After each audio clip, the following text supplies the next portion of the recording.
ആരെങ്കിലും നമ്മൾ വിട്ടുപോയിട്ടുണ്ടെങ്കിൽ നമുക്ക് കൃഷിഭവനുമായി ബന്ധപ്പെട്ട് പ്രവർത്തിക്കുന്ന നിരവധി കർഷക കൂട്ടായ്മകളുണ്ട്. ഉദ്യോഗസ്ഥരും അതുപോലെ തന്നെ കൃഷി വകുപ്പിന്റെ നേതൃത്വത്തിലും ക്ലാസുകൾ എടുത്തും കൃഷിക്കാരെ പരിജ്ഞാനം കൊടുത്തും കൃഷി വൻ വിജയമാക്കാൻ വേണ്ടി പ്രവർത്തിക്കണമെന്ന് മാത്രം പറഞ്ഞുകൊണ്ടും ഈ പരിപാടിക്ക് എല്ലാവിധ ആശംസകൾ നേർന്നുകൊണ്ടും ഞാൻ എൻ്റെ വാക്കുകൾ അവസാനിപ്പിക്കുന്നു.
ഇപ്പോൾ നേരത്തെ നമ്മുടെ പ്രസിഡന്റ് ഇവിടെ സൂചിപ്പിച്ചു കഴിഞ്ഞു, നമ്മുടെ കാർഷിക മേഖലയിൽ ഒരുപാട് മാറ്റങ്ങളാണ് സംഭവിച്ചു കൊണ്ടിരിക്കുന്നത്. കാലാവസ്ഥ വ്യതിയാനവുമായി ബന്ധപ്പെട്ട് ഒട്ടനവധി പ്രശ്നങ്ങളാണ് നമ്മൾ നേരിട്ടുകൊണ്ടിരിക്കുന്നത്. അതെല്ലാം ഒരു വെല്ലുവിളിയായി ഏറ്റെടുത്തുകൊണ്ട് നമ്മുടെ ഈ ഒരു മേഖലയിൽ ഏതൊക്കെ രീതിയിലാണ് നമ്മുടെ കൃഷി നല്ല രീതിയിൽ നടപ്പിലാക്കുക എന്നുള്ള ഒരു കാഴ്ചപ്പാട് അല്ലെങ്കിൽ ശാസ്ത്രീയമായിട്ടുള്ള അതിനുള്ളൊരു പഠനം കൂടി നമ്മൾ ഈ ഒരു ചന്തയുടെ ഭാഗമായിട്ട് ഇന്നിവിടെ ക്ലാസ് എടുക്കുന്ന നമ്മുടെ കൃഷി ഓഫീസറോട് സൂചിപ്പിച്ചു കഴിഞ്ഞിട്ടുണ്ട്.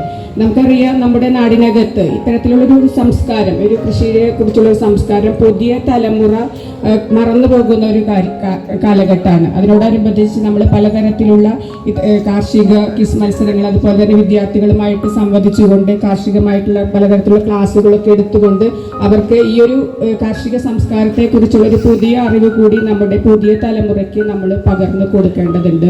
അതുപോലെ തന്നെ നമുക്കറിയാം,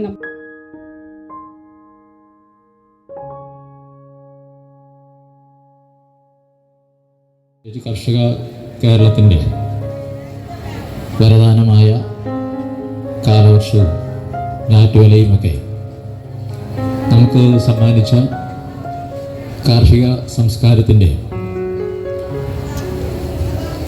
ചൈതന്യവും ശക്തിയുമൊക്കെ നിലനിർത്താനും വീണ്ടെടുക്കാനുമുള്ള സംരംഭങ്ങളിൽ ഇത്തരം ചന്തകളും പ്രദർശനങ്ങളും ക്ലാസുകളുമൊക്കെ പുതിയ ഊർജവും ജീവനും നൽകുമെന്ന് നമുക്ക് പ്രത്യാശിക്കാം.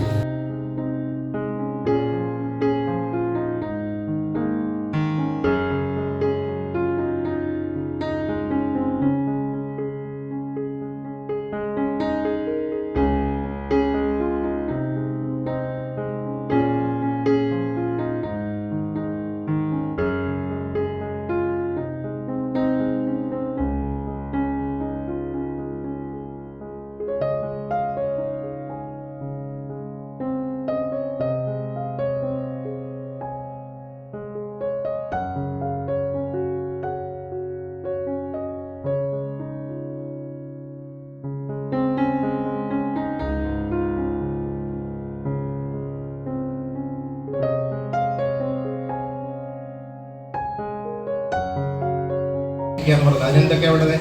നമ്മുടെ കാർഷിക ഭക്ഷണം കഴിക്കണം. എന്തിനാ? നമ്മുടെ ദഹന വ്യവസ്ഥ ശരിയായി പോകണമെങ്കിൽ നാലടങ്ങിയ ഭക്ഷ്യവസ്തുക്കൾ കഴിക്കണം. അതാണ് നമ്മുടെ